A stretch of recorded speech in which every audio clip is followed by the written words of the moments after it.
title of this video sounds ridiculous, I know, and it seems like one of those things that I might have come up with.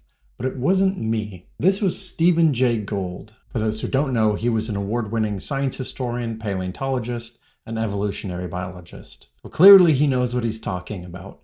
Why would he say that there's no such thing as a fish?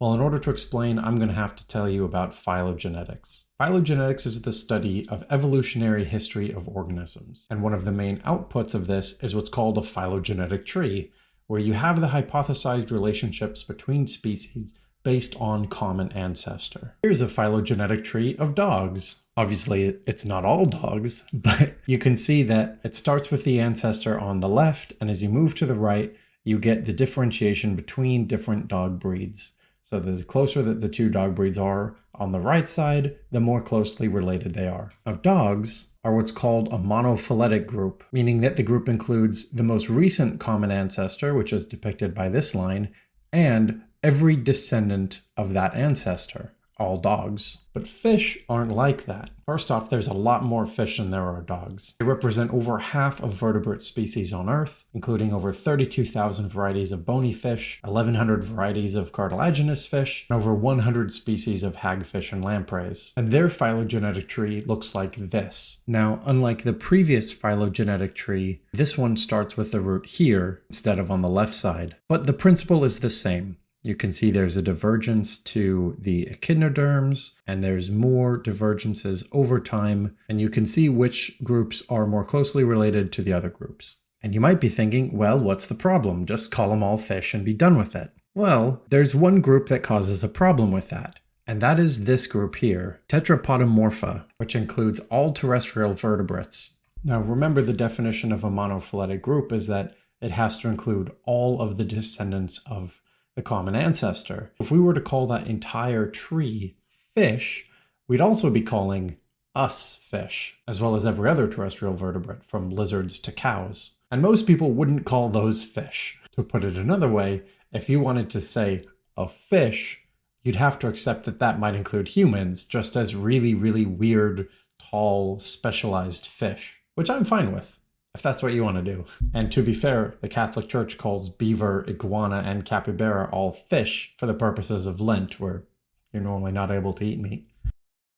Actually, one other argument in favor of us being fish is that if our ancestors were fish, but we don't consider ourselves to be fish now, at what point did we stop being fish? After all, we exist in an unbroken chain of life.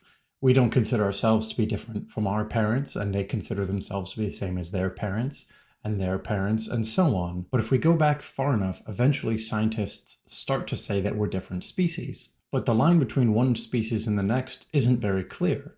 We only have snapshots of it in the fossil record. And if you go back in time to your great, and so on grandparents for millions and millions of years, eventually you'll get something that is a fish. But it doesn't stop there.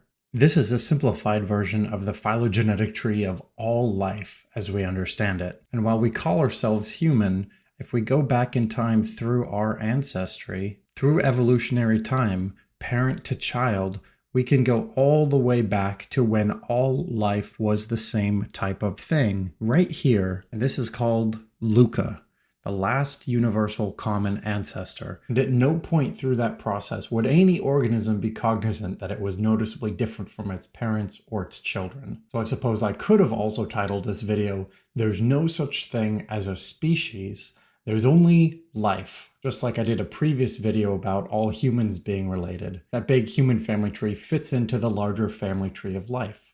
And it's only one tree, one huge family with billions of shapes and trillions upon trillions of organisms. The only difference between you and the strangest life form you can imagine on Earth is that at some point, two siblings diverged, and your many times great-grandparent went one way, and their sibling went another. Anyway, that's it for this one. Thanks so much for watching. And thanks to Zachary W. Collins, Hyde, Jordan Beagle, and Justin Davey for supporting the channel. If you want to join them on the Wall of Awesome, go ahead and go to the description. You can support on YouTube or Patreon. Really helps me make these videos. And yeah, see you next time.